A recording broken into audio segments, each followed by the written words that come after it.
Welcome to Earth Roots Healing. Much love to you and yours. How about some garden updates today? All right. Starting with, I've been collecting just junk wood and this and that, and kind of patching together a bit of a decorative fence around our vegetable garden area. It's just kind of fun to me to do that, and it costs nothing but some time, little ingenuity. So, like this isn't complete here, but this is one idea. This wall's going to go a little higher. The bamboo running along it, and then come over this way.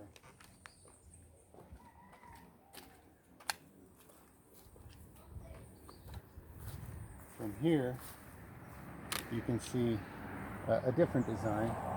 It's kind of a two-tier rustic old fence and another bamboo section. Let's get a full view over here maybe. You can see just where it circles around the back of the garden. That kind of fences off the above ground garden box section here. And the cool thing about a place like this is vines will grow up and wrap all over this old junk wood fence I built, and then it's actually going to look really cool, you know, by the time that happens. So anyway, that's one little thing. Let's go look at where we're going to grow potatoes. So, potatoes, I believe, are going to be very growable in these tire stacks, old tires I found. We're going to layer in a lot of grass. I put them on pallets so there's drainage, because they need drainage. I also put some old tin underneath so that the roots of other trees and plants won't grow up into our potato stacks while we're growing them. And then when it comes time to harvest them, you can just pull off one tire at a time, break loose the dirt, take the potatoes out. It should be pretty easy and efficient and a reusable system. We shall see. That's the end of my beautiful decorative fence, by the way. It's mostly hidden now, but boy is it snazzy, if I do say so. I'd say so. All right. So as you can see, we've been adding several more above ground triangular spaceship corrugated tin garden box scenarios. They seem to be one of our best options around here for keeping the rest of the jungle out of your plants. Now, one of the tricks is filling them, what to fill them with. We've tried different dirt combinations. We have a variety of different seeds that prefer different types of dirt. One thing we've been doing lately is, from all the weeding we have to do around here, this is an example. This box has been packed with several layers. It's pretty much ready for a top layer of really nice dirt to kind of smash it down now. But that's all weeds the box has been filled with. So things like old sticks and rotten wood and weeds and anything that's going to break down into dirt, just throw it in there. It's going to make really rich dirt. Now some of it's taking off and trying to grow, you can see, because that's how things roll around here. But when I get the final layer of dirt on top, everything's always going to require some weeding around here. That's normal. But in the meantime, we're just putting those weeds to use. Just wanted to share that. All right. Hello, welcome. Here I'm going to talk about our compost.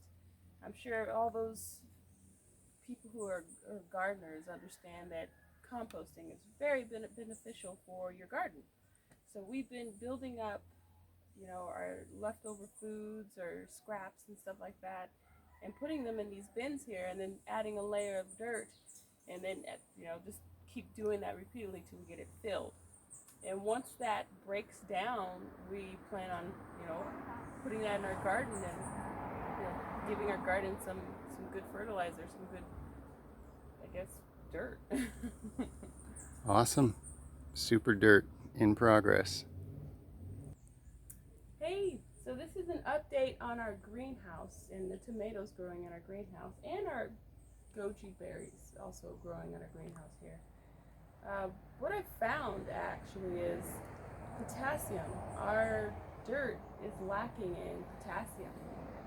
And so I've been taking banana peels, soaking them in water, and using that water to water the tomato plants, and they just blew up. But I'm still waiting for them to fruit. I'm getting tons of flowers, but no fruit yet. No tomatoes.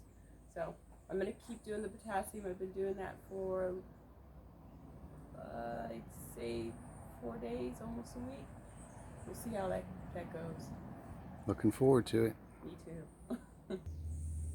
So also I started another box of gotu kola, or tiger grass. That's my favorite name for it. Tigers roll in it when they're wounded. It helps with wound healing, even used topically. It has a lot of beneficial effects internally. But what I wanted to show is how well it grows here. This is amazing. Come here and have a close-up look at this. I planted these little clumps from the other box maybe 5 days ago, and it's already moving underground and popping up in various places. That's how well it does here. Now, the roots are not down deep enough yet to get into it, but we did layer in some compost down deeper in this container. So as well as it's growing in the other box where I just slapped together whatever dirt I found, and that one's crazy. It grew in no time. I eat from it every day. It's always full. This, I think, is going to even blow up faster and richer, and it's just going to be a crazy jungle of a really good tonic adaptogenic herb. Oh, look at all that beauty. The papaya tree. No. Oh, I didn't notice those. Look at those. They're so huge. The one back there is taller than you. Oh my goodness. In no time at all. Papaya trees grow so amazingly well. They do. It's really awesome. Huge. They're almost taller than me. They are. Well, I'll take you and show you guys the ones out back that are quite a bit taller than me. And this is, just in the last few months, they've gone from, like a foot tall to taller than us. It's awesome. Let's go look at those. So these are the papaya trees that are in our back or out back. This one's fruiting already. It's rather strange. It's so young to be doing that. And look at this. This one actually got a later start. By the time those ones were yay big, this one was a little speck who had been stunted. I had to move it from somewhere else. And boy, does it like this spot. It's like, 8 feet tall or something. Every time we come out here and look, it's taller and bigger. So, yeah, vigorous growth with the papaya trees. I love working with trees. It's very rewarding, because they're decorative. They give you shade. They increase your property value. And in this case, these are all food trees, That's a win-win-win-win. So, I guess that's the updates for now in the gardening section of our lives in Puerto Rico.